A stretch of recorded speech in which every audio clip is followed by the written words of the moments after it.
The second would be the attorney's report, because that will go into some of the legalities of changes that we are making in response to this pandemic.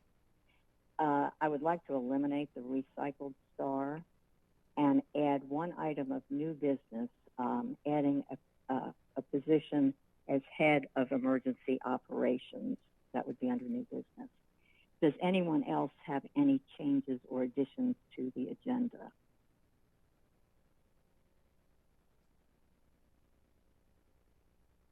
Okay, Mr. Perkins, I'm unmuting you. Okay, Mr. Perkins, you're recognized. Hey, I would like to add under new business, hotel and restaurant crisis due to the COVID-19 situation. Yes.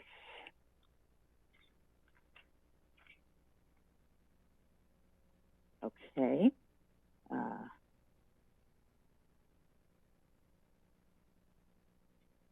Okay, that's added, Mr. Perkins. I have Ms. Campbell. You have something to add?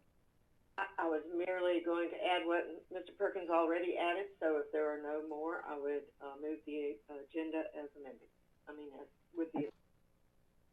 Hold on, I have one more. Dr. Alexander has one. Let me unmute, and then I'll hold your motion. Dr. Alexander, you're recognized. No, I didn't raise my hand. I don't know. Oh, okay. Maybe I just didn't unmute you from before. Sorry, this is new to me. Okay, Ms. Right. Campbell then. Ms. Campbell has moved the agenda. Is there a second? See a hand. And Dr. Walker seconds it. Okay. Now we will move forward with the agenda. There are no public hearings, so the first item of business will be the Executive Director's report. And let me unmute him.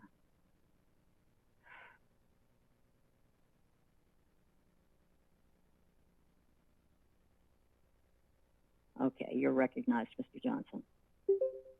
Thank you, Madam Chairman. It's been quite a few weeks here. This pandemic is a public health crisis, and ECUA's purpose is providing safe drinking water, safe disposing of wastewater, and collecting and disposing of garbage, and all of those things are rooted in public health.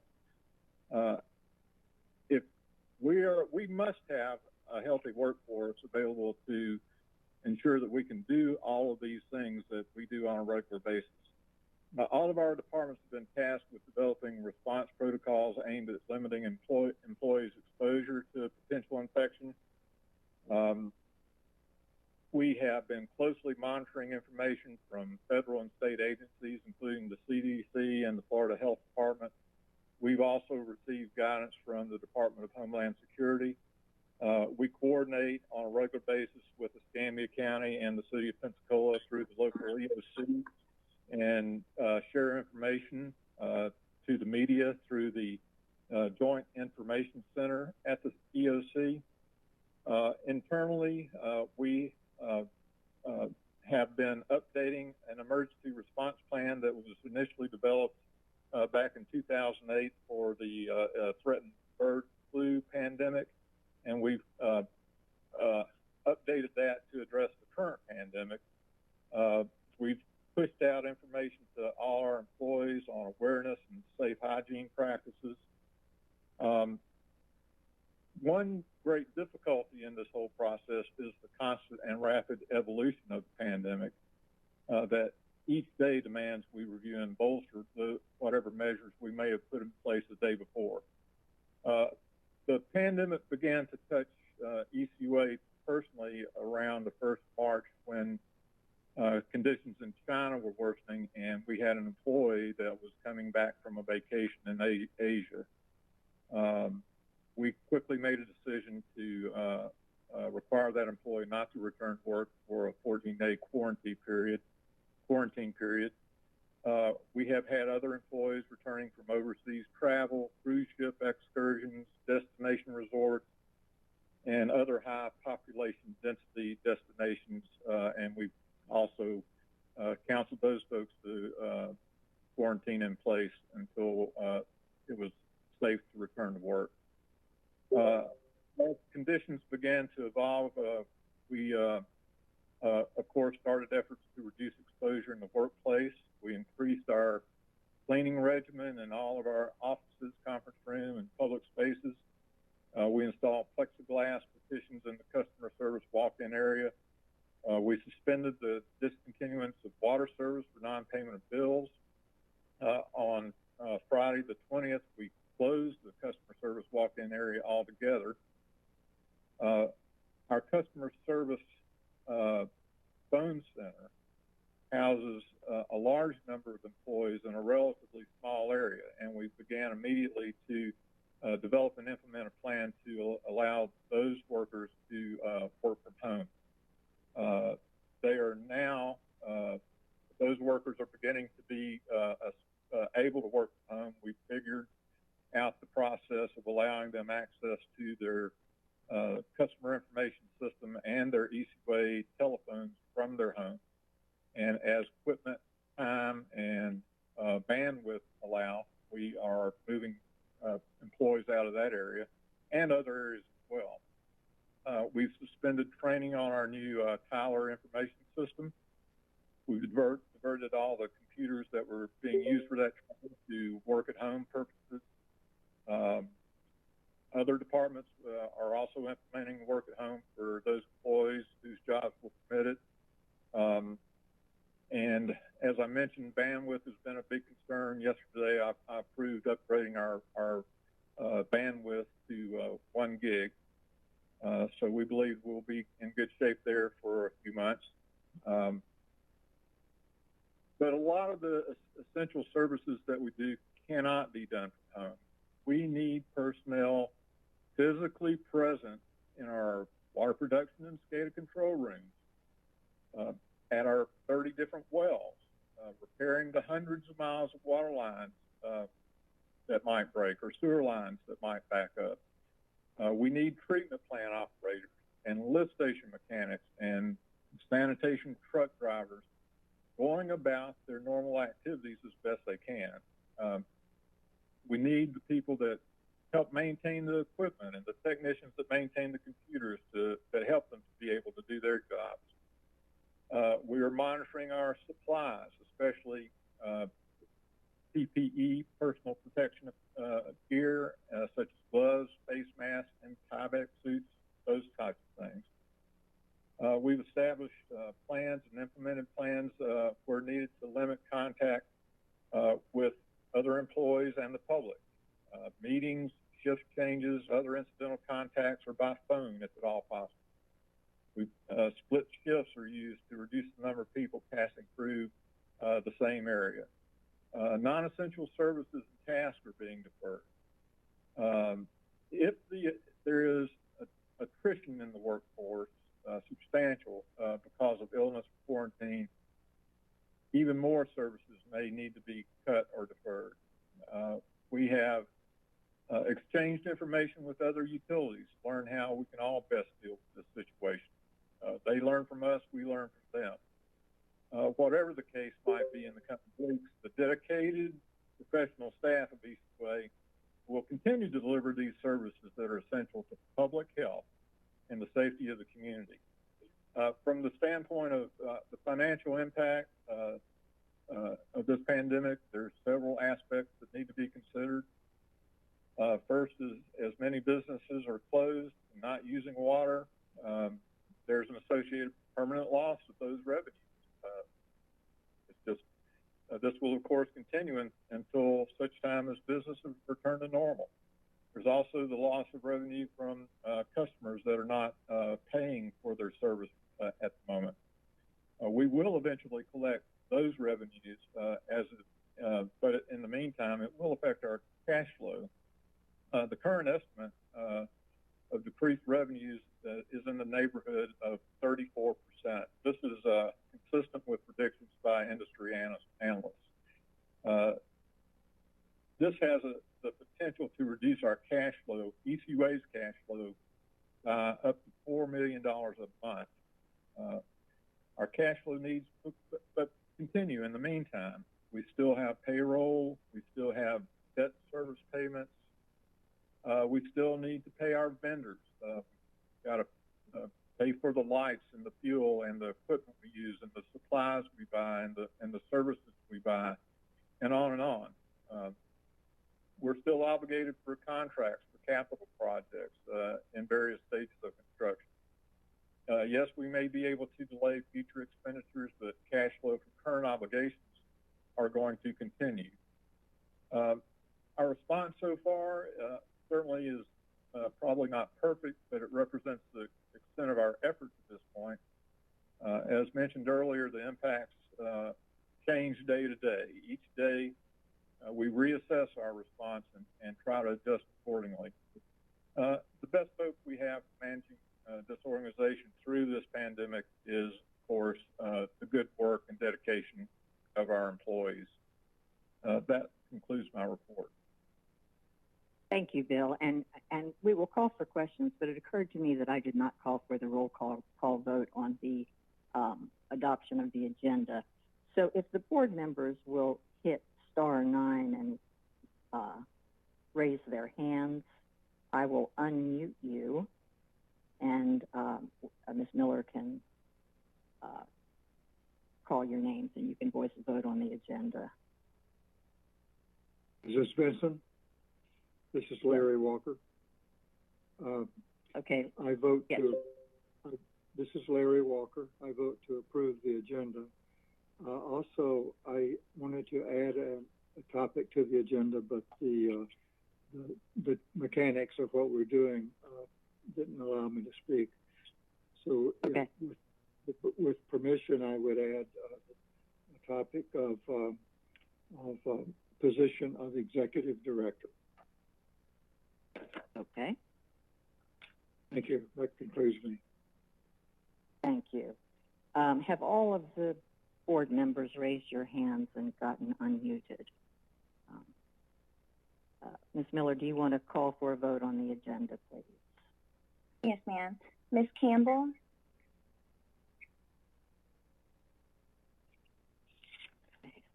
Not unmuted. I show you unmuted, Ms. Campbell, but I don't hear you. Can you hear me? Yeah, now I hear you. Yes. I vote yes. And okay, good. Now I'm going to unmute you again. Chairman Benson? I vote yes. Dr. Alexander?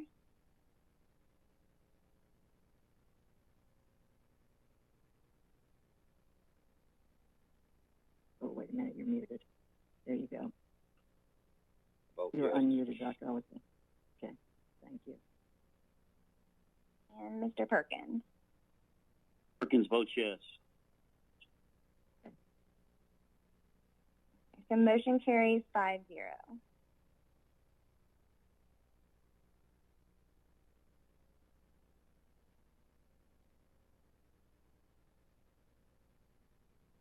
Okay, that passes unanimously. Now, if there are any questions from Mr. Johnson, please hit *9 and I will recognize you.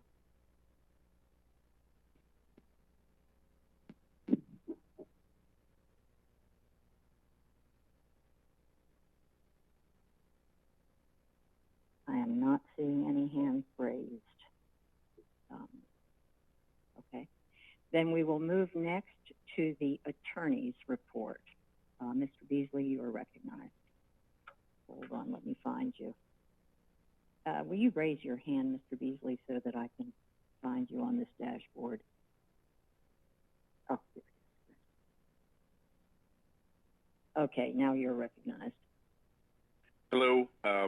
Good afternoon, Madam Chair, members of the board. Robert Beasley. I think my office has, as noted, has generated quite a few memos over the last few days. Most of them have pertained to getting to this moment here. And so there's no reason to cover that bit of legal correspondence back and forth as things developed with the Attorney General's office and then the governor's directive. The one remaining memorandum that I was asked to weigh in on prior to the board meeting, unfortunately, due to everyone's schedule, I was not able to get it out until about 45 minutes before the meeting, and I did issue it out to everyone. I would have liked to have gotten it to you earlier, but I just couldn't get there, unfortunately. But it relates to the interim relief for commercial accounts.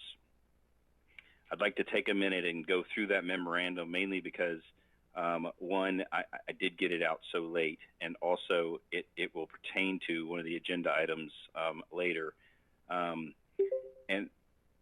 I've emailed it to each board member and the executive director. It basically goes through a series of questions that have been emailed to various board members from various commercial account holders. And what I found in those email questions is that some of the terminology being used may not have been exact. The questions pertain to, one, refund of the security deposits, and then also a stay of fees. And those fees were variously described as sewer improvement fees and or capital improvement fees. As the board knows, we have both. So I took the interchangeable words that the consumers use and just did an incorporated memorandum on both. So the memorandum goes through, and I won't read it in detail because it's not necessary, but it goes through the first topic, which is refund of security deposit. Notes that while we have a code section on residential customer deposits, we do not have a code section that's codified at this point on commercial deposits. I will note that in a recent board action, there was an inquiry and directive to staff to develop a policy on refund of commercial accounts, and the idea being those accounts that had been in existence from some period of time and various terms were explored. I think the 5-year term had been one that was explored, but that has not resulted in an official change of the code. But it was a directive from the board. It just was a recent directive. So as to refund of security deposits, the analysis includes an analysis of the bond. We are always mindful of the bond requirements and bond restrictions and live under the parameters of that. So I've provided the language from the bond as it relates to free services. And then in the analysis section, which is sub C, you'll see the conclusion that the security deposits at this point are essentially retained as collateral for non-payment. It is a recourse issue. It is not a fee. It is not a revenue. And it is not a fee for services, which would be restricted under the bond. So it is a collateral issue of security. ECUA, if it determined appropriate to return those deposits, would have other remedies. And I've noticed that you could file a remedy of notice of claim of lien for an unpaid account. And that lien, because ECUA's nature as a utility, has priority over all other liens and could be used to foreclose on the commercial real property. Not that I'm suggesting the board would take such a measure, but my point is that the deposit is collateral as security.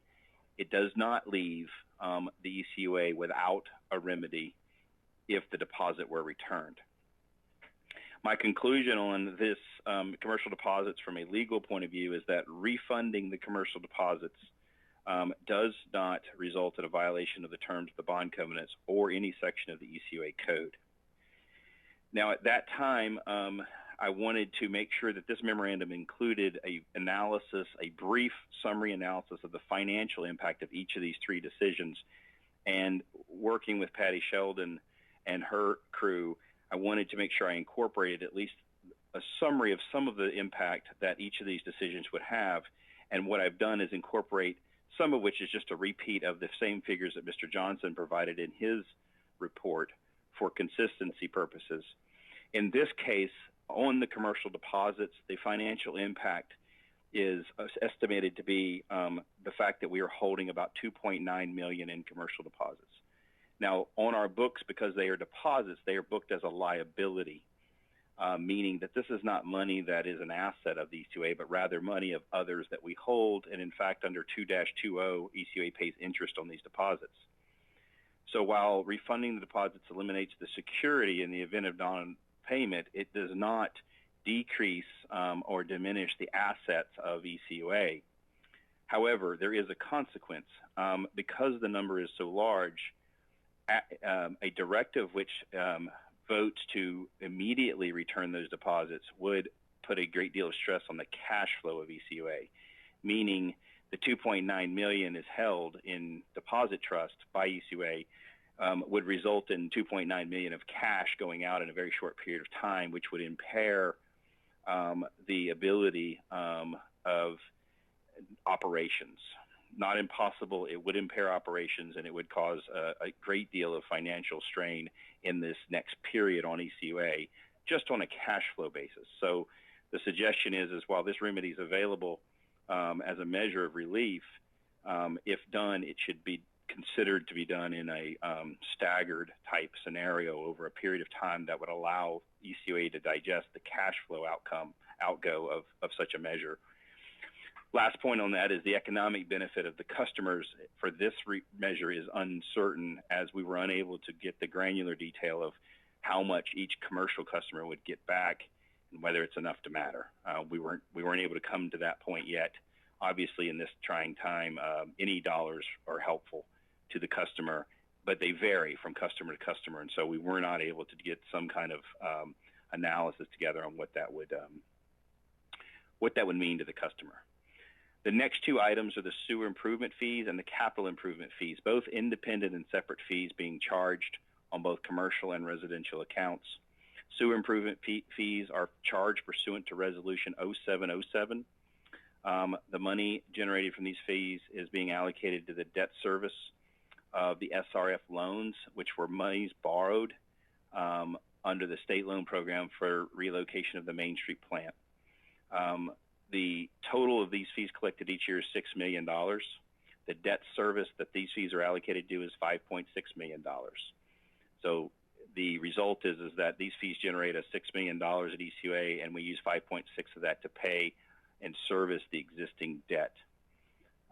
The resolution that allows for these fees does not specify how the fee could be used, and there's no restrictions on the use of the fees in the resolution or prohibition against suspending the fee. So it's another matter where legally it does not appear to be a restricted fund in any way, but financially the ECUA is using almost all of this fee to service its own debt. Capital improvement fees are charged pursuant to Resolution 17-06. This does specify that the purpose of the capital fee is to pay for new and ongoing water and wastewater capital improvement projects and all expenses related thereto. This fee generates approximately $9.3 million a year. All customers are charged this fee. 1/3 of this fee, or approximately $2.6 million annually, is used to service debt on the Series 2017 bank loan. That leaves 2/3 of the fee, revenue generated from the fee, to go towards capital projects, and those projects are scheduled according to the CIP priority list. The resolution provides that the money must be used for ongoing capital improvement projects. Therefore, any decision to suspend, modify, change, or allocate this fee has to modify that Resolution 17-06. And then, of course, any monies allocated or reallocated from suspending this fee would have to cause an amendment of or suspension of the CIP priority list. Each capital project would need to be evaluated to determine the repercussions of that suspension. Finally, and this is a repeat, I think, of what Mr. Johnson said, but I wanted to include in this memo to keep everything all in one perspective, and that is the estimate of 34% reduction in revenue as a projection. At this time, the non-cutoff list is growing due to the decision to forego cutting off water services. This customer charges make up 97% of the revenue of ECUA, and those customer charges are the ones anticipated to be impacted by inability to pay, or just non-payment, or businesses closing, or businesses just decreasing their usage because the hotels and restaurants aren't occupied. this reduction all by itself on that number, and Mr. Johnson gave the number, would be $24 million impact in revenues over a 6-month period. And of course, the repercussions of that would have a significant impact on operations and payroll and debt service and other abilities to pay vendors and so forth. So that's the summary of both the legal and economic overview of the requests that are being made on the board, and I'll answer any questions you may have, but otherwise that's my report on that issue. Thank you, Mr. Beasley. Do you have other reports in your attorney's report as well? I do not have other reports except to tell you that we continually to work with risk management and Ms. Scruggs on the manual that Mr. Johnson referenced. We're working on that presently. We are also working to digest and understand the impact of the latest Congressional Relief Act on the ECUA and developing a policy. You should see some type of memorandum come out on what the legal benefits or detriments of that recent legislation is on the ECUA. So we have some works in progress currently, but nothing conclusive to report. Obviously, we've been involved in other aspects of the business at this time, but nothing specific to report.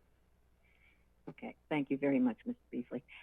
Board members, star 9 if you have questions of Mr. Beasley.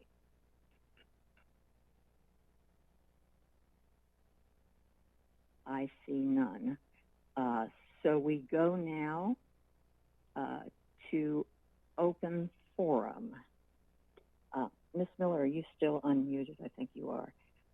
Do we have anyone who has asked to be, oh no, you're not, asked to be recognized in open forum? No, ma'am. There are no requests to address the board. Okay, fine. Then the next item is item 6, approval of the minutes. And if we could have a motion to approve the minutes of both the special board meeting of February 6th and the regular board meeting of February 25th. And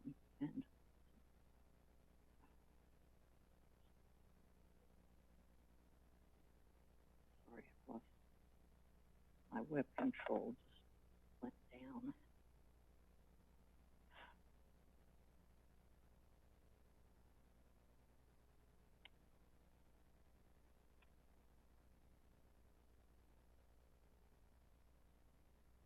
Okay, sorry, my screen went totally down. I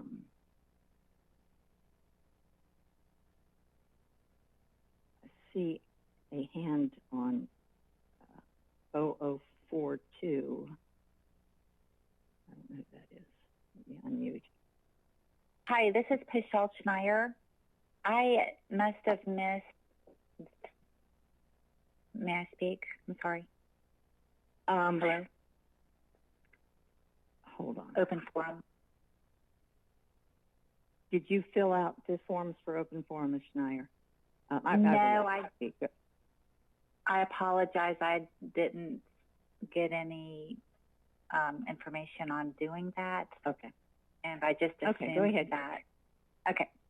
Well, I have a couple of things. First off, I'm sorry. I keep getting disconnected. So if I get disconnected, I'll call right back. But it was brought to my attention last month or earlier this month by a citizen that he would like to see an update on the consent order. And so I had a private meeting with Mr. Johnson, Mr. Palmer, and Mr. Hayden on March 9th regarding the consent order and SSOs.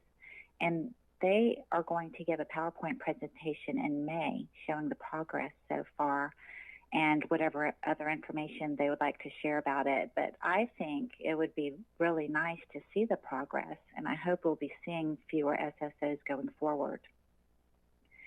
And then also I have a question, if someone could explain to me what the end of the line is. I have some residents on Strong Street who are telling me that their street floods, and I don't know if that's an SSO going on, if that's an issue there. And so someone could just explain to me. They told me they were told by someone at ECUA who came out to their residents and were fixing the problem that they live at the, quote, end of the line. Okay. Mr. Johnson, would you like to address that? Yes, ma'am. I'll go first and then second. On the consent order, we did meet with Ms. Schneier a few weeks ago, and we did mention at that time we were thinking about May, just to give us some time. We've been in unusual circumstances for the last few weeks, so kind of routine stuff is we're still moving forward, but it's changing as we speak, as so to say. Our intent was to discuss the CIP at the April board meeting, at the April committee meeting, and we thought maybe at that time we would also talk about the consent order, bring it up since it's the CIP anyway. However, given the circumstances that we're in right now, we're not sure if we'll be able to even conduct a Citizens Advisory Committee meeting in April. So we will talk about the consent order at the first opportunity when we address the CIP in the budget process. So we are working on that. As far as the Strong Street, of course, ECUA has nothing to do with stormwater and flooding. A lot of times people that are at the on the end of a water line sometimes have dirty water complaints because there's just not enough water flow through the pipe. And sometimes we put flush hydrants on those end of the line places to allow the water to not age in the line. So depending on where that is, I'm sure our customer service and regional services folks are probably already aware of it. And we'll just go back and check and make sure that we're providing the service that we need. I appreciate that. Mr. Johnson. Dr. Walker, you're recognized. Oh, well, I was intent on listening to that. I'd forgotten why. I think I was going to make a motion to approve the minutes of the two February board meetings. Okay. Yes, if you'll just hold that thought for a moment. Okay. Ms. Schneier, does that conclude your remarks? Yes, ma'am. And I really appreciate checking into all of that. Thank you. Thank you. Okay. Dr. Walker has made a motion. Is there a second? Don't see a little green. Or Dr. Walker.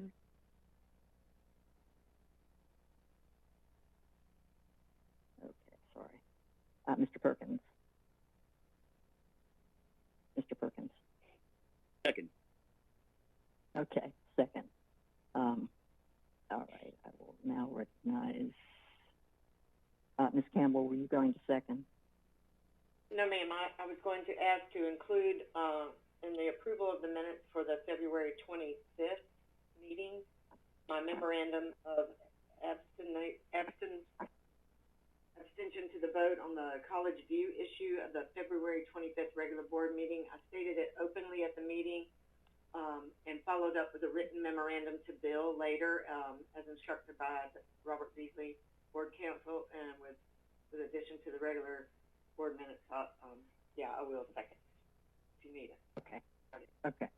Well, no, it's seconded, but we'll see that that's included without objection. Dr. Alexander, did you have something to add?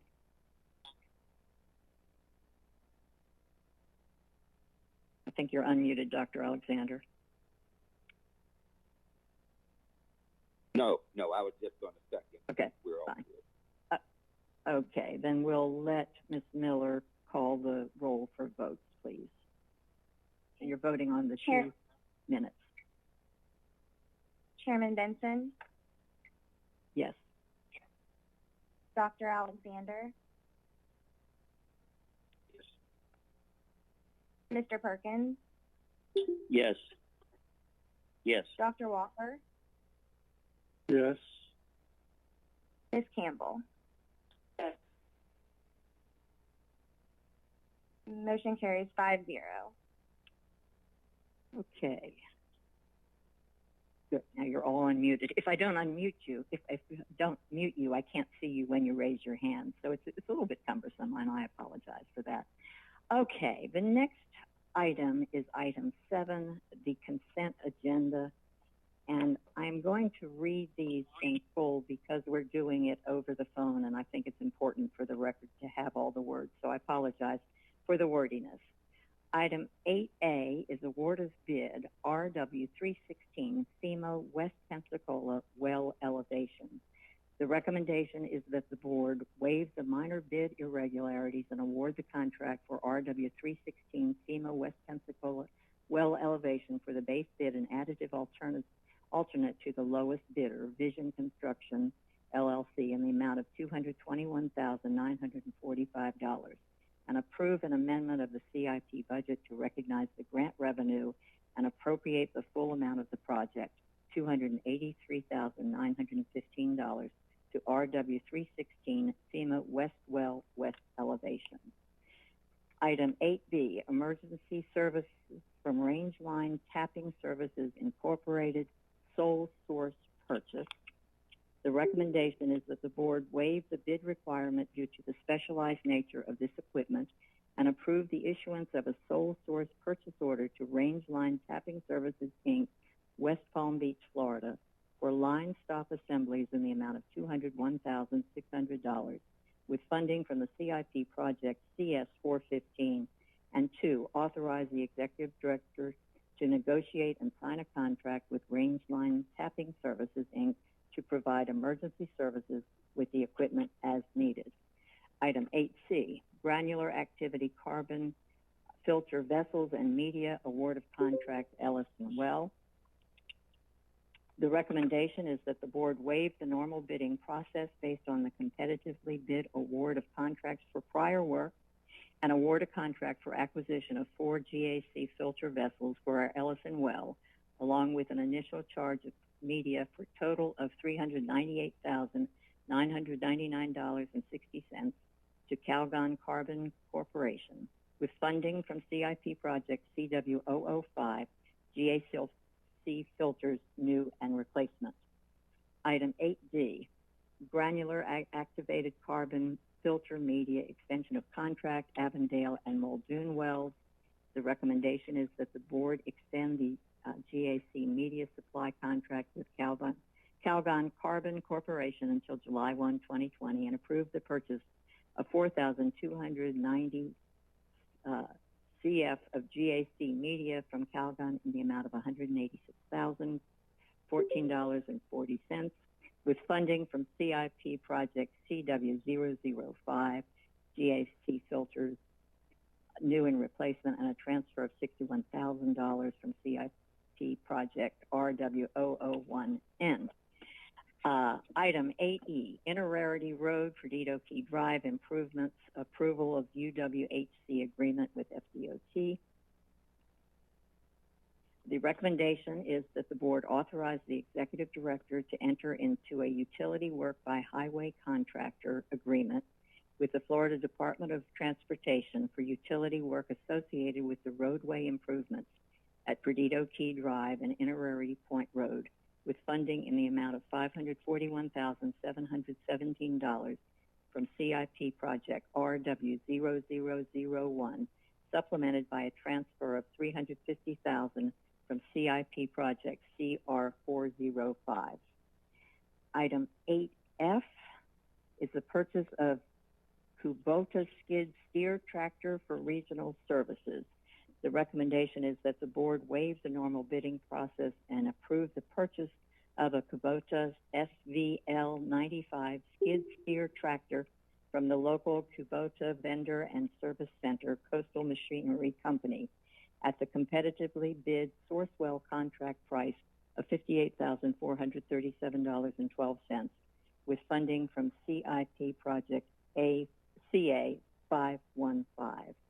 And those items are all in the consent agenda. Does anyone first have anything that they want to have removed from this consent agenda?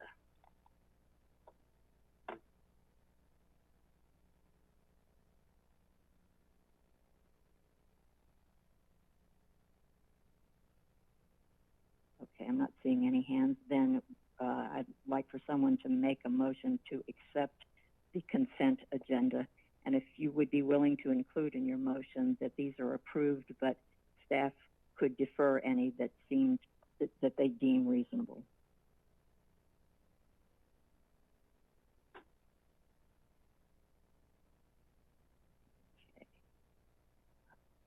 Okay. Ms. Campbell. Yes, I would like to move the consent consent order recommendations, staff recommendations, with the addition that they could delay any purchase that could be delayed during this crisis. Thank you, Ms. Campbell. Dr. Alexander. Second. It's been moved and seconded. Okay, if then the other board members will raise your hand so that I can unmute you more efficiently, we will call the roll. You're unmuted, Dr. Walker. And you are unmuted, Mr. Perkins. Okay, you may proceed to call the roll, Ms. Miller. Dr. Alexander? Here. Yes. Mr. Perkins? Yes. Dr. Walker? Yes. Ms. Campbell? Yes. Chairman Benson? Yes. Motion carries 5-0.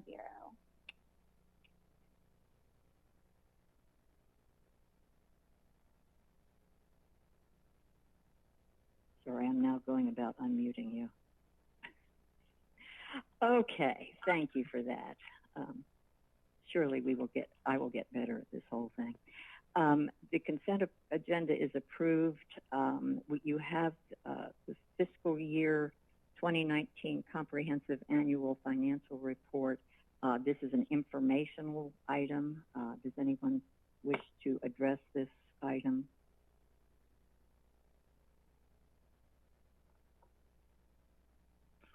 Okay, seeing. Mr. Johnson, did you want to say anything about this? Certainly, this is, again, our finance department, working with the auditors, has developed this comprehensive annual financial report. We have received our certificate of achievement for excellence in financial reporting for the last 31 consecutive years, and we expect to achieve it for this one as well. It's a good report. If you have the time, you ought to take a look at it. You can learn a lot about the basics of ECUA for anybody. So that's all. Thank you. The next item is the budget report. Does Ms. Shelton have anything to add on this? Let me find you on here.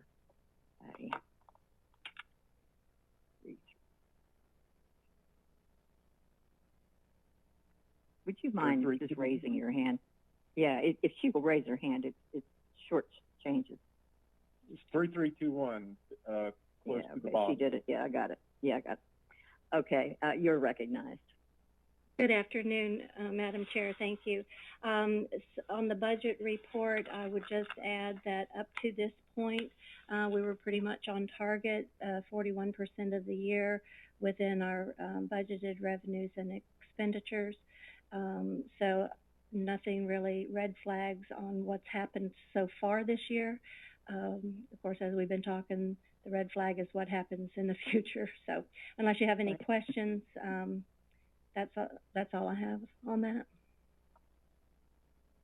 Does anyone have any questions for Michelle? Okay.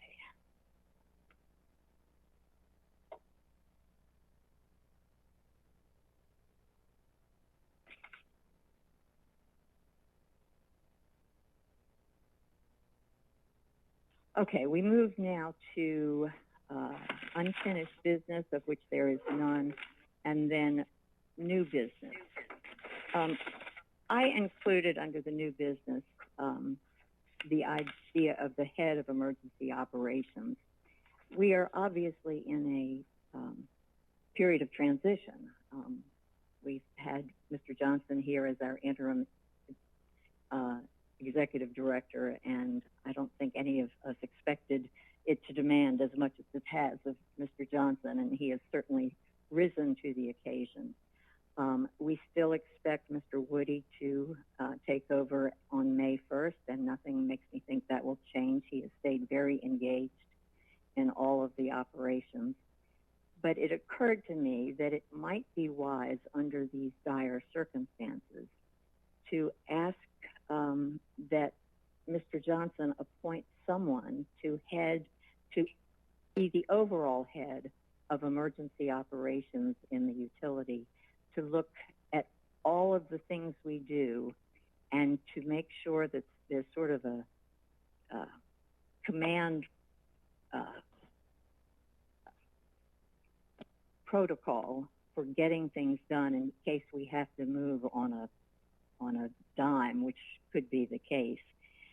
We are limited as to what we can do in terms of directing staff, but I think this is admissible. Mr. Beasley, could you weigh in on that, please?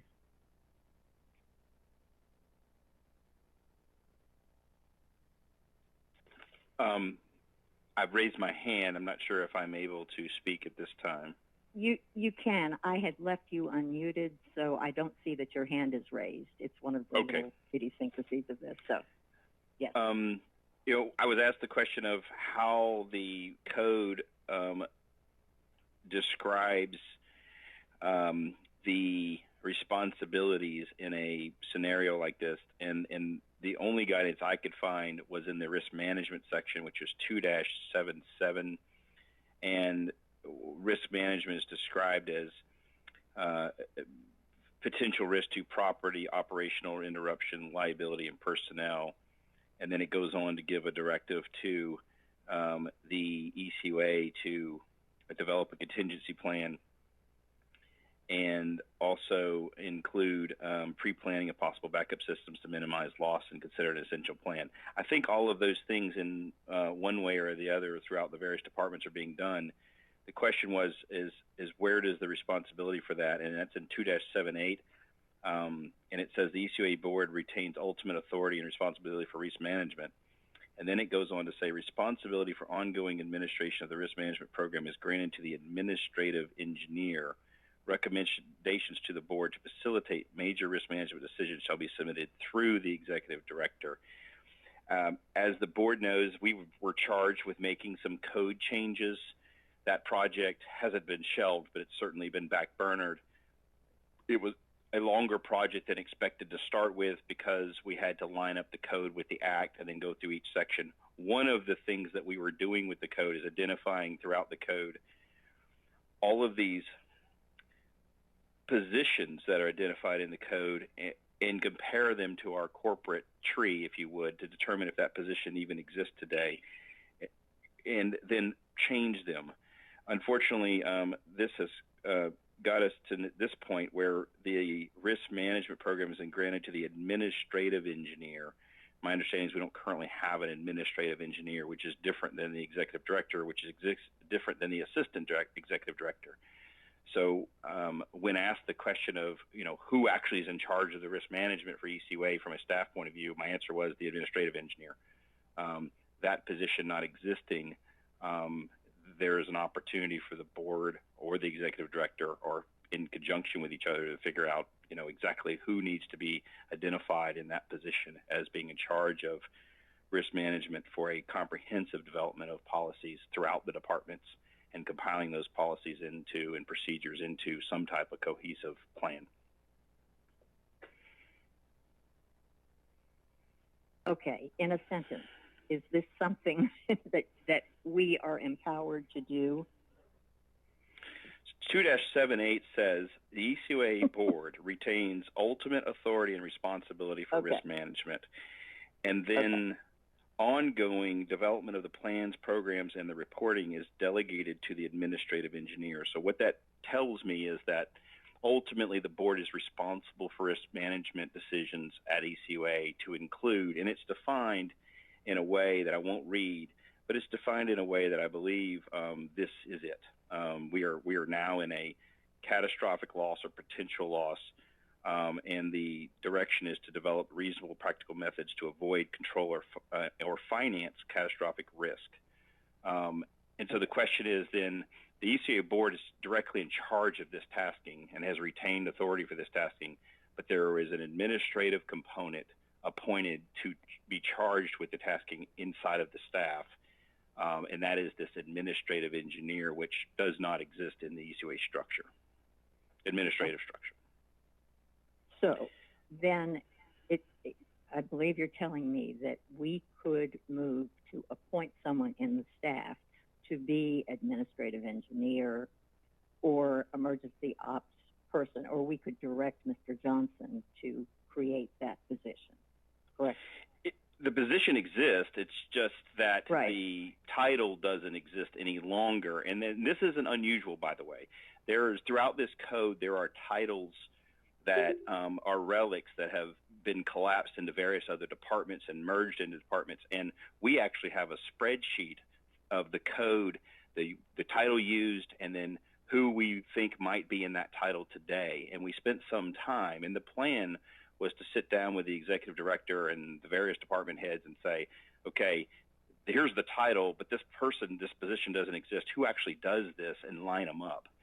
So today's point is that we have an administrative engineer title that doesn't exist, and it's one of those things that needs to be reconciled. And this one probably is a front center conversation versus the others throughout the code. So I think the proper scenario would be to reconcile that title. The position you need is someone in charge of the risk management plan. And then, of course, the executive director would be a part of determining who that might be. Okay. I assume it would be appropriate to take official action to make sure that said person is named by the executive director and has the authority that transcends all of the other departments to direct our emergency operations. That's what the code contemplates, is that the board retains ultimate authority and responsibility, and that there is a staff member designated to facilitate and develop all of the comprehensive plan as from all departments and put it into one plan. It's very similar to what is being done with the, I think there was reference to the bird flu manual that is being refreshed, but that manual isn't comprehensive from all departments and all details. It's a good overall manual, but it's certainly not the type of plan here. But each department is doing their own, from what Mr. Johnson has reported and what I've witnessed, they're doing their own planning. It's just there's not this administrative engineer position to make it comprehensive. I'm not sure. I assume Mr. Johnson's taking that role. So that's where we are. Okay. And my concern is managing this in the transition, someone who is overseeing this now and when Mr. Woody comes in as well. Now, that is my recommendation. I would need a motion from someone else on the board or discussion of that. If you want to weigh in and raise your hands.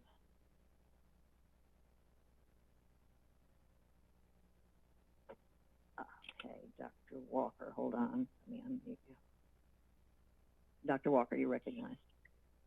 Thank you, Madam Chairman. I think we should be cautious about making an appointment on staff that might come into conflict with the executive director's authority. I think, therefore, that it is my opinion that we should basically just designate the executive director as being the administrative engineer and as being in charge of emergency operations. the idea that we would have an executive director and also have a separately anointed emergency operations director concerns me. I think it could lead to conflict and competition over who is in charge. So I think we should just designate everything to the executive director and let the executive director take it from there. Okay, thank you, Dr. Walker. I see no other hands. I'm scrolling down. I see no one else. Okay, it's on your shoulders, Mr. Johnson, without any direction from the board. I think I see. Hold on. Yeah, here we go. Wait a second, Mr. Perkins. I was just concurring with Dr. Walker, and I don't know if we need a motion for that or not, but if so, I would motion to appoint Mr. Johnson, the administrative engineer. Okay. I think it's covered in his role now, so I don't think any change is necessary. But thank you for that.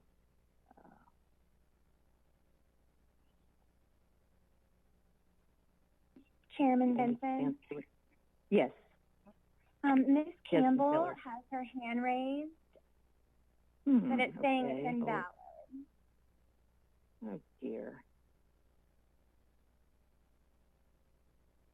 Let's see if I can find you, because I've got to scroll through all of these.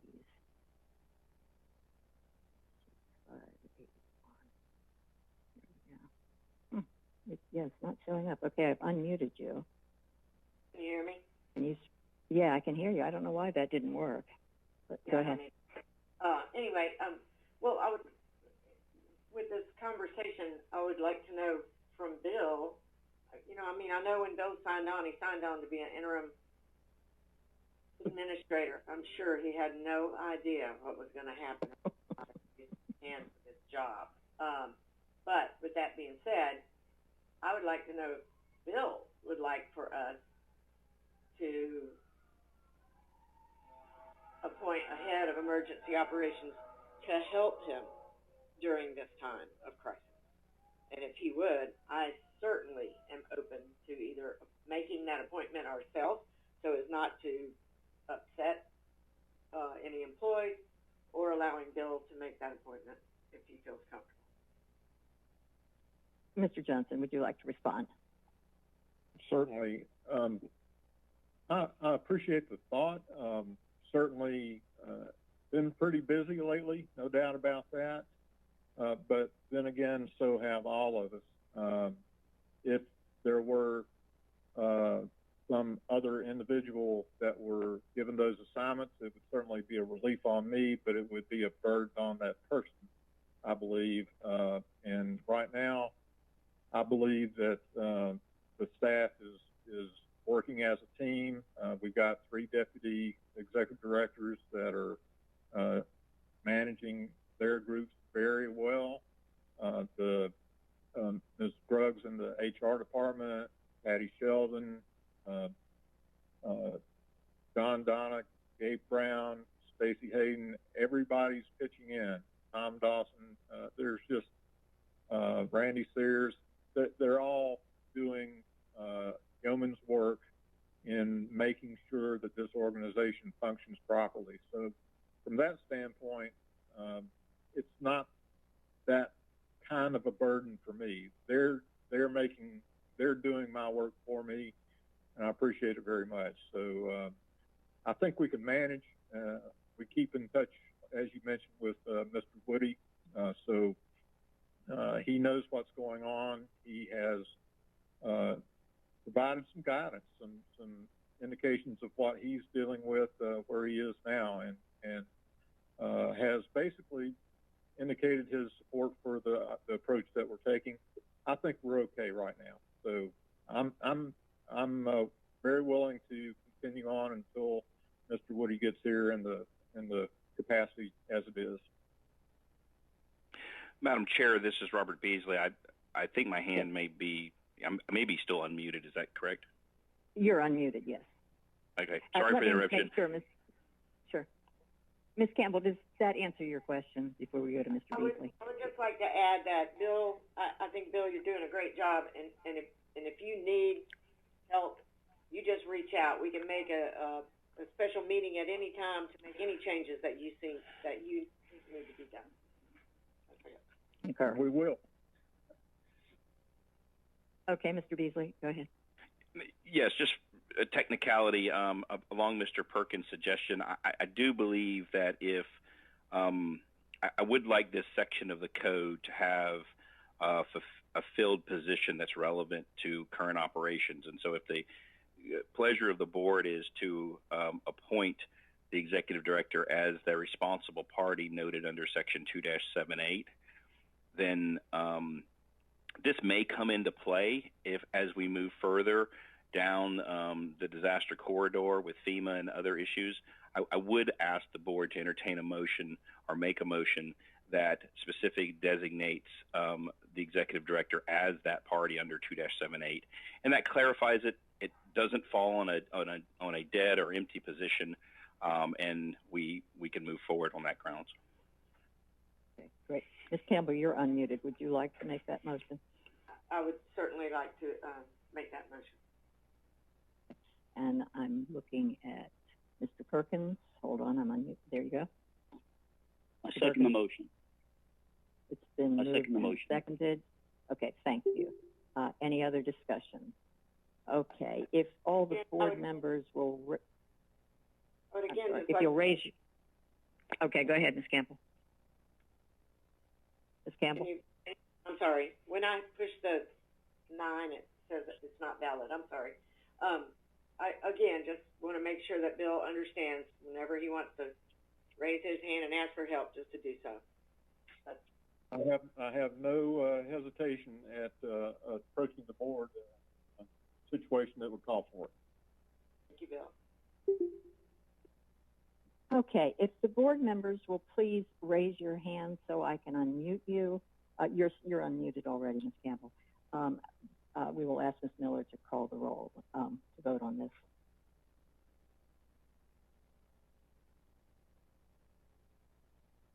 Mr. Perkins? Wait a minute, I don't have him unmuted yet. Okay. I'm Larry Walker.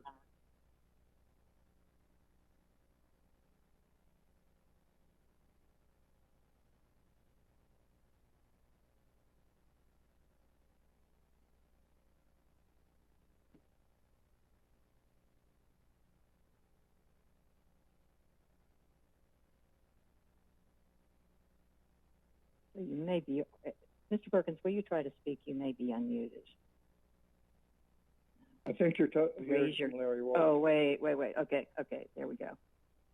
I think everybody's unmuted. Okay, Mr. now, Ms. Perkins? Miller, will you put... Yes. Dr. Walker? Yes, and let me say that, as I understand it, the motion is that the position of administrative engineer shall be held by the executive director, not by Bill Johnson, but by the executive director.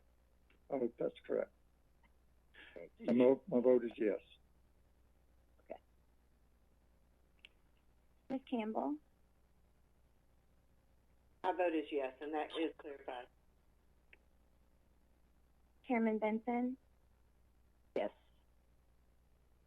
Dr. Alexander? Yes. The motion carries 5-0.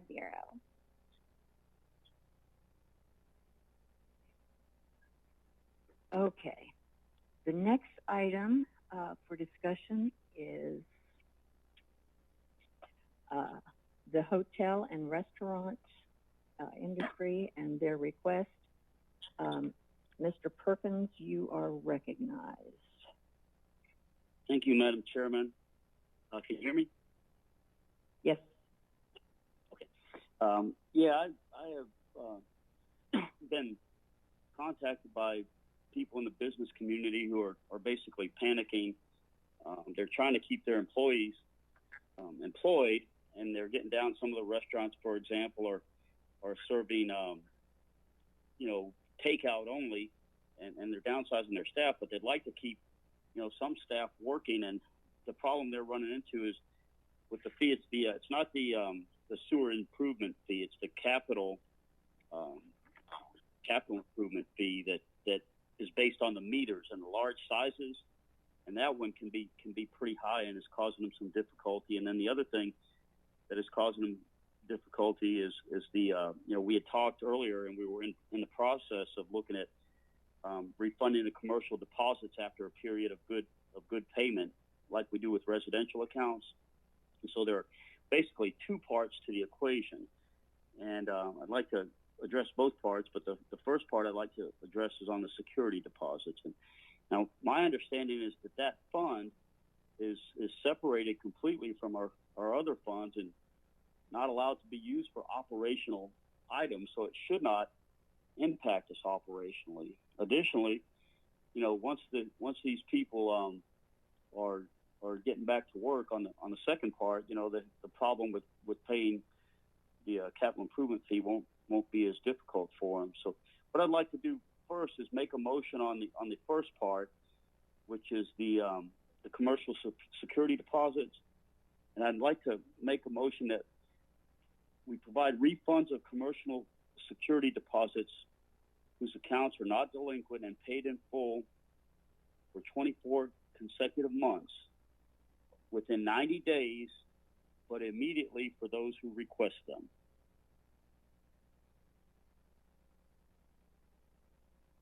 Okay, I'm looking for a hand for a second.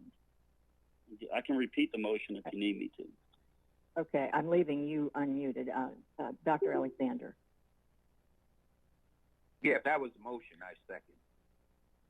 Okay, it's been moved and seconded. Does anyone else want to speak on this?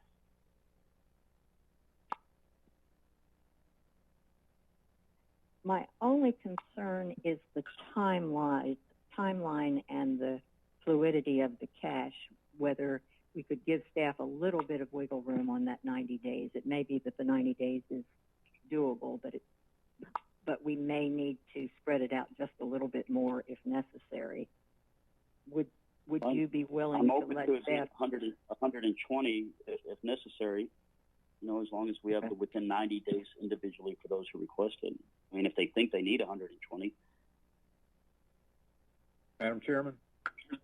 Yes, Mr. Johnson. I think that's the point. As the discussion has gone, cash flow is the issue right now. It's we have no objection to the motion, but if we had a little more time, say 120 days, it would certainly help us to lessen the blow on our overall cash flow. Okay, so if you don't mind, and would the seconder be willing to modify the second to make that 120 days, Dr. Alexander? Cedric Alexander, that would be yes, Madam Chair. Okay. Anyone else? Wait a second. Chairman Benson? Yes. Ms. Campbell wishes to speak too. Her hand's up. I don't know why her hand isn't lighting up. We need. Okay, Ms. Campbell. Sorry, it doesn't light up on my screen. That's okay. Just a malfunction, I'm sure. I was just going to second, and I was going to add the 120 days, so we're good. Okay, good. Okay, and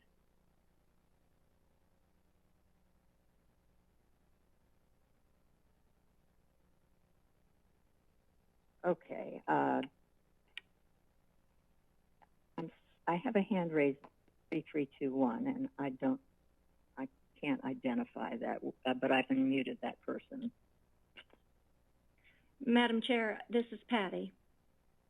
Oh. I have a different number written down for you, sorry. I had you as 3392. Okay. Okay. If I could just get some clarification on the return of deposit. Commercial accounts, we typically hold those deposits for an unlimited amount of time. So my request is to forego paying interest on those deposits since we have no real start date on to calculate deposits that have been held for a long time. If that would be acceptable to return their deposit without calculating the interest. Otherwise, I'm going to have a difficult time calculating interest, and it could very well be quite a lot of money in interest on those deposits if we've held them a long time. Mr. Perkins, is that acceptable to you? Madam Chairman, my understanding, my motion is just to refund the deposit for now. If the interest item comes up later, then that's a different issue. But for now, I'd just like us to focus on refunding the deposits. Okay, thank you very much. And Dr. Alexander, I assume that's acceptable to you as well, since that's the way the motion was made? Yes, ma'am, Madam Chair. Okay, good. Okay, I see no more hands. Let me unmute Dr. Walker. I think everybody's unmuted. Ms. Miller, if you want to call the roll on this item. Dr. Walker?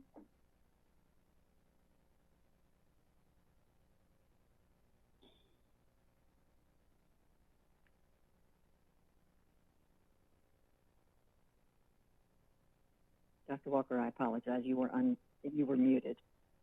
You're now unmuted. Dr. Walker?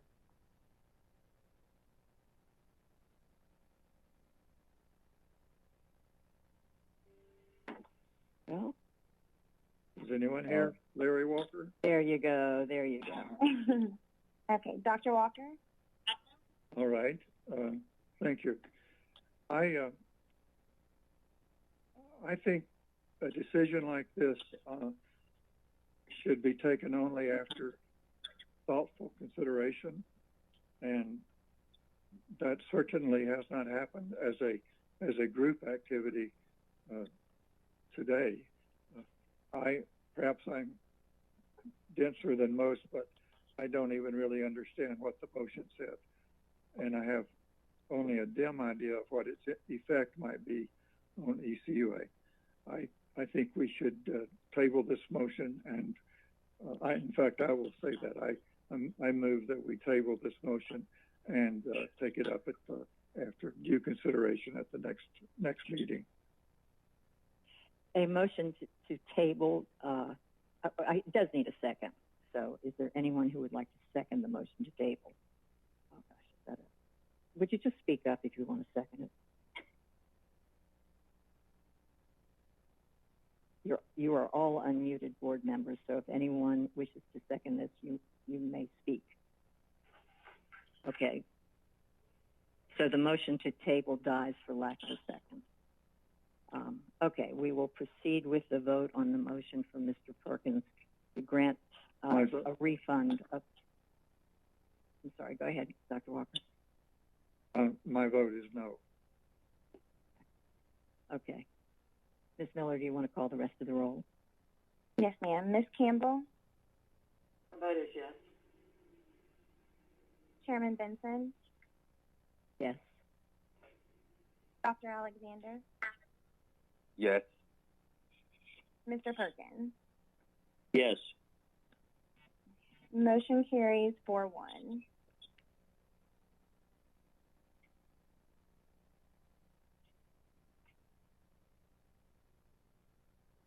I want to make sure you're still unmuted, Mr. Perkins, because there was another part. You are unmuted, so there's another part to your... Yes. Yes, the second part. What gives a lot of the restaurants the capital improvement fee that we've talked about? I oppose that as a regressive fee and one that gives people very little control and is harsher on certain groups of people than other groups. And I'll be brief about it, but the people it's harshest on the most are people like myself who live in older homes. The older homes have large meters, and the amount is based on the meter size. So some of the restaurants and hotels, they have to be ready for summer peak, so they have to have big meters, but they're paying an extraordinary amount on the capital improvement fee all year long, even though the oversizing of the meter is just for the 3 months or so of summer. It also, people like myself who are in older homes have the large meters, and we were told everybody's fee would be about $2.50 on water and $2.50 on sewer, so it'd be about $5. Well, all my neighbors and I and many people in my district are paying $7.50 on each, which is $15, and so that, is a 30% increase in rates on a lot of people. So people in older homes, it's hard on. People who are having financial difficulty, it's hard on, because if you're a widowed person living in an older home, you're paying this amount and you can do nothing to reduce your usage or to bring that bill down. You've got that capital improvement fee that is pretty large, regardless of what you do. People who are conservation minded and who try to conserve water and use less, it discriminates against. So long story short is, I don't like the fee in general, the way we do it. If we're going to have that increase, I'd prefer to see, where we're just a part of the bill. Now, the drawback of that is that sometimes some of that money might get used for operational costs, where I would prefer to see it used for capital improvement costs. But, that's a risk you play, to have the people have more control over what their bills are. The people who need to lower their bills, or who want to conserve, or who in desperate times like this would like to be able to use less and be able to survive, are not able to do that. So the fees, an argument. And so we've talked, they've asked us to delay the collection of the fees. Well, the attorneys told us that, that we could do that, but would have to amend, the resolution 1706, and it would be very complicated and hard and all that. And I got to thinking, what's a way that we could accommodate people in this difficult time, and it would be simple and would not have to involve modifying that resolution and everything. And then what I thought was that the executive director has already decided that we are not going to cut off people's water and sewer during this pandemic, because it's a matter of public health and safety.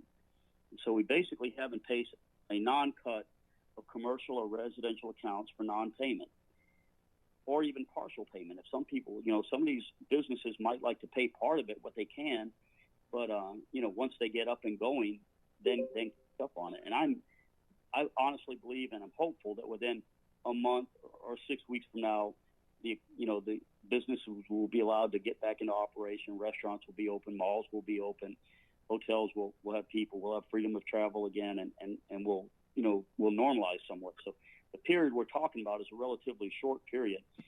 Rather than trying to amend that resolution, or rather than trying to defer these fees and having all the complications that go with that, I would kind of like to just codify the executive director's previous action and make the following motion. I make a motion that the non-cut of commercial or residential accounts for non-payment or partial payment be instituted for a period of 90 days. And that would be the motion. Okay. And so what that would, and if we get a second, I'll explain it more. But basically, the motion is that the policy we have currently, the non-cut of commercial or residential accounts for non-payment or partial payment, will extend to a period of 90 days. Okay. Is there a second? You can raise your hand, but I have some people unmuted. So, not seeing a hand raised.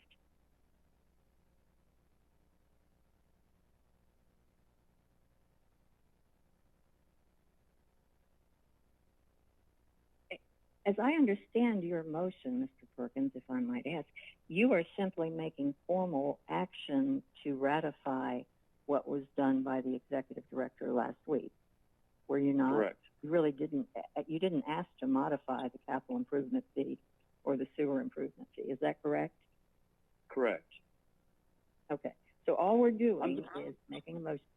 We're suspending cutoffs for 90 days. You want to restate it and make sure we all understand it. And the basic philosophy is that, we want the businesses to be able to continue to operate and help their employees. We want people to be continued to survive and have water and sewer service. And our staff has recognized how important that is, and so they've already decided to do that. And although it's not exactly what the restaurant and hotelers were asking for, it would give them a little breathing room, so we know we're not going to cut off their water and put them out of business, during this pandemic. So all the motion says is that, that we will not cut commercial or residential accounts for non-payment or partial payment for a period of 90 days due to the pandemic. Okay, and Dr. Alexander, you are recognized. I'll second that motion, Madam Chair. Okay, it's seconded, and Ms. Campbell, you are now recognized. Ms. Campbell? I'm sorry, yes. You already have a second. I was going to second, and I don't think he's saying that we want to do anything with fees right now. I think he's just right. wants us to ratify what we're already doing, right? Right. That's how I understood it, but I just wanted to clarify. So he did clarify that was the way, yes. Thank you, Dale. Madam Chairman? Yes, Dr. Walker. Madam Chairman, it seems that every time I punch *9, you recognize Mrs. Campbell. I just say that as in case it explains, helps identify some anomaly. As to this motion, it seems to me that it does nothing except make it a board action of what was already a staff action. It also implies that this policy would be good for only 90 days, whereas the previous staff action was open-ended, as I understand it. Bill, I thought it was for 90 days. Would you weigh in, Bill? Yes, ma'am. The action was until further notice. So this motion, if adopted, might be sending out a message that we don't intend to suggest that this will be limited to 90 days. And I don't see why it is necessary. I don't see that it does any harm, except to concern some customers who were looking at the until further notice part. But I don't see why it is necessary. Madam Chair, this is Robert Beasley. May I be recognized? Yes, I was going to call on you. Yes, please speak. First, I want to clarify the motion. I'm trying to write it down and make my own notes. What I understood Mr. Perkins' motion to be was an extension of the executive director's policy on non-cut to commercial accounts, that it already exists as a administrative decision of the executive director as a residential matter, but was limited to residential only.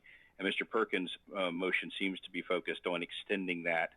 And I know the 90-day issue is being debated, but the main change of the motion from the executive director action, in my viewpoint as I wrote it down, was that it extends what has been extended from residential accounts to commercial accounts. And I want to clarify that as a point of clarification so that I make sure I understand what the motion was. Mr. Perkins, you're still unmuted if you want to respond to Mr. Beasley. Thank you. Yes, I thought that the staff's motion was everybody. I didn't realize that it was just residential. I don't know if that's the case, but I thought that all accounts are not going to be cut. Madam Chairman, it was residential and commercial. Oh, yeah, okay. That's what Good. I thought. And so, in response to what Dr. Walker said, if we need to do it further longer as time goes by, and I seriously doubt we will, but if we need to do it further as time goes by, we can. But not only does it say 90 days, it also guarantees that 90 days. The way it is currently, I mean, the executive director could say tomorrow that, hey, the bills are due. Everybody's got to pay up, and this gives some people at least some predictability to know that that they're going to have 3 months to recover from this, whether they're a family has a waiter or waitress head of household that is just getting back to work and trying to recover, they're not going to have to pay it all back, immediately or get their water cut. They're going to have some time to have a little breathing room to get caught up, so that they can still survive and thrive and keep their family going. Mr. Perkins, I support your good motion. I think the 90 days needs to be in there. I think there are code and legal reasons to have the 90 days in there. Are there not, Mr. Beasley? Thank you, Madam Chair. And yes, after my clarification of what I had written down as the motion, I wanted to provide that in reference to our memorandum dated March 16th to the board, the short answer, without going through a long legal analysis, is that the board's ability to extend this privilege and delay this remedy is limited to 120 total days. So 90 days would be within the 120 days. After 120 days, the board does not have the option to forego the remedy of cutoff. The question then becomes of how to time the sufficient notice to the public that at 120 days, the remedy would be mandatory. Very fine period between 90 and 120 to make sure that everyone knows that the ECUA board does not have the option after 120 days. Thank you, Mr. Beasley. Does that clarify that for everyone? Now, I have everyone unmuted at this point, and rather than go through finding you and muting you, if there's anyone who wants to speak to this, just pipe in. Yes, that's what I want you to do, Madam Dr. Walker. Chairman, go ahead. Terry Walker. Yes. I just heard from Mr. Beasley that we may forego cut off of customers for non-payment for no more than 120 days. That's how I understood what he said.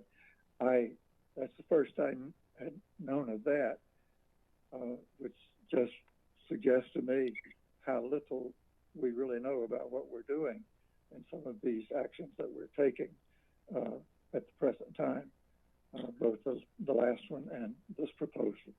I think we need a lot of educating, and we need to be quick to learn and slow to act at the moment, as a general rule. Thank you.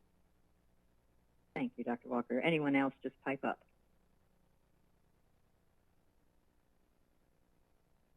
Okay, then we have a motion and a second. If no one else cares to say anything on the matter, Ms. Miller, you can call the roll for the votes.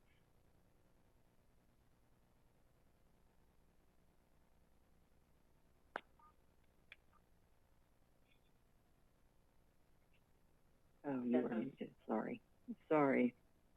I unmuted you. Ms. Campbell?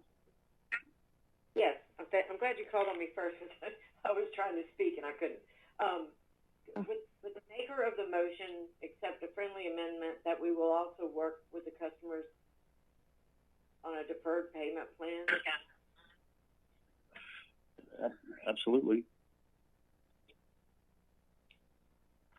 And Ms. Campbell, that is the message that has been sent to customers, by the way, that, and I think that was staff's intent too. It would be for someone who suffered huge financial losses to suddenly, after 90 days, have to come up with it all, I think would be very difficult. So I think the maker of the motion would accept that as an amendment, would you not?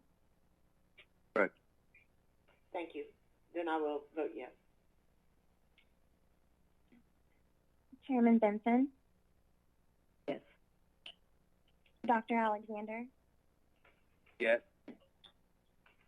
Mr. Perkins? Yes. Dr. Walker? No. Motion carries 4-1. Thank you. Does that conclude your remarks on this, Mr. Perkins? Yes, thank you. Thank you. Thank you for your leadership on that.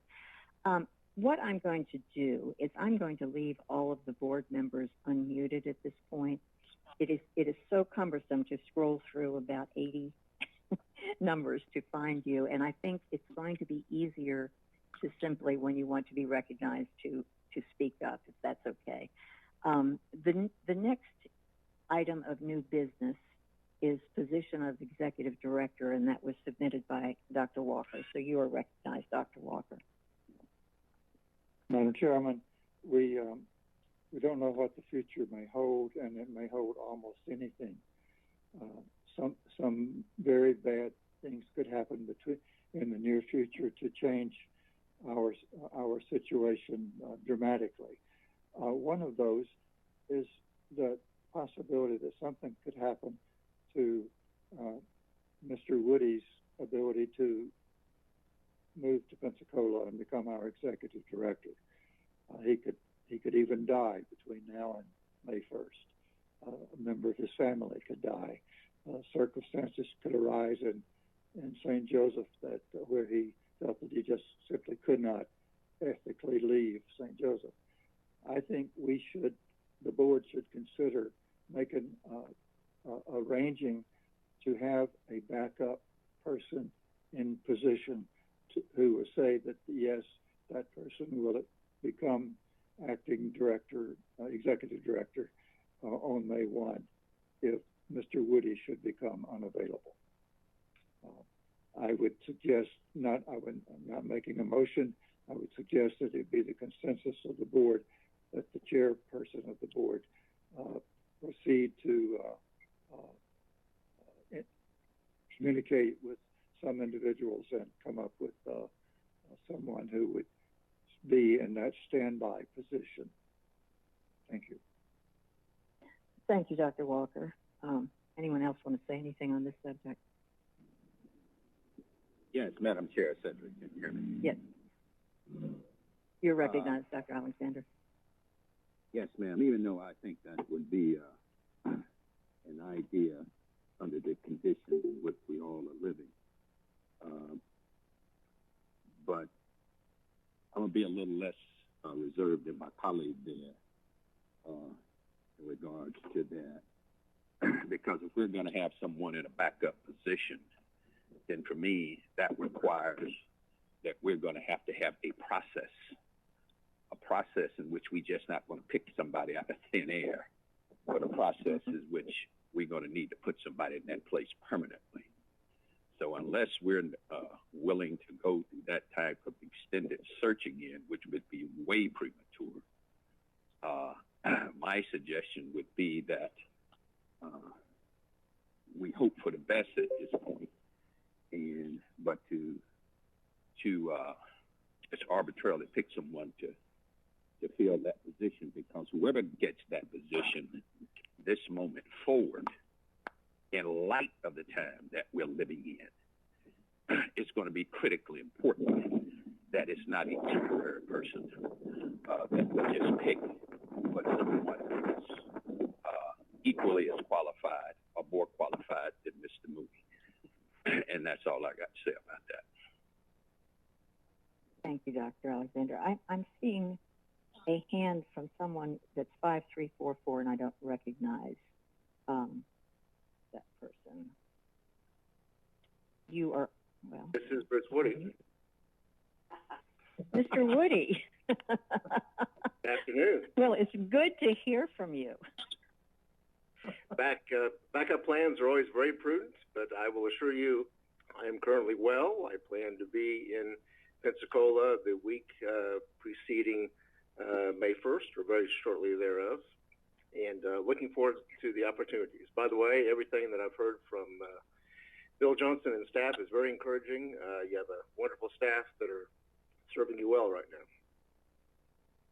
Well, thank you so much for listening to this board meeting. Obviously, this is a very important time, and you have been so engaged.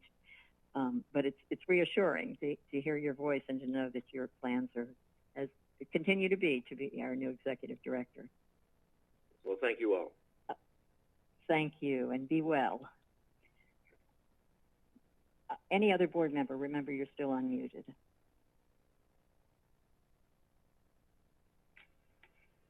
This is Vicki Campbell. I'd like Yes, to Vicki. say I appreciate Bruce jumping in there and assuring us that he's coming soon. Me too. I think it is very reassuring for everyone. Probably the most reassured is Mr. Johnson. But Dr. Walker, I thank you for bringing that up. I think that we've all felt a little nervous about what's coming next in everything because certainties are few and far between at this point. So we need to, consider all of these things. But I think at this point, no further action on this is necessary. Okay. Board members, we have come to the end of the agenda.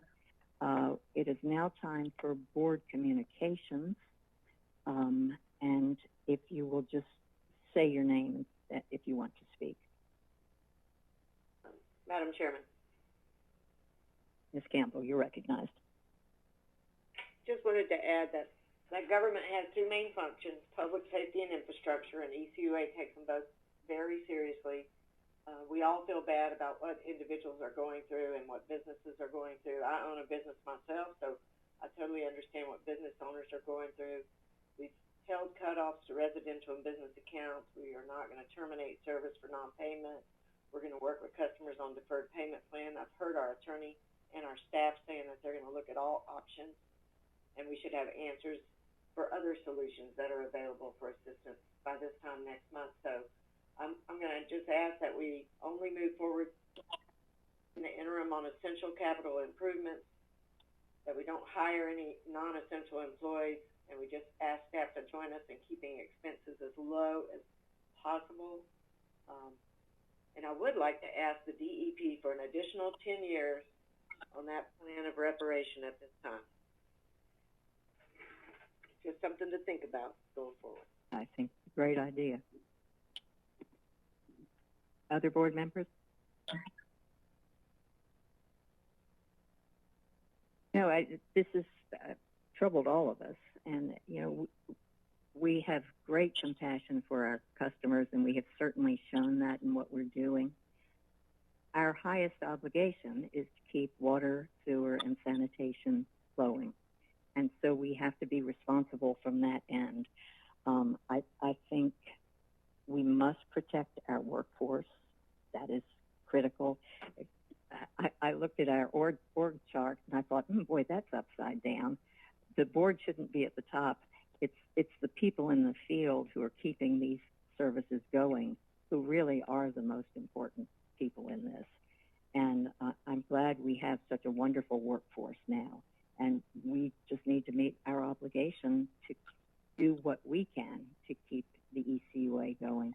I think the citizens of this community need the confidence that we are doing our part to weather this crisis. Madam Chairman. Mr. Perkins. Hey, I just along those lines, I got a really, really nice letter from someone out on the beach regarding their sanitation people being out there in the midst of this pandemic, going above and beyond, providing really good service out there. And I sent the email that I got to Mr. Johnson, and I'd ask that he just forward that to you guys to let them know, how people are feeling about some of the sanitation workers out there. Thank you for that.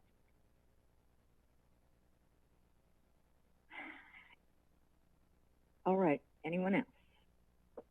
If nothing further comes before us, be safe, be well, everybody. The meeting is adjourned.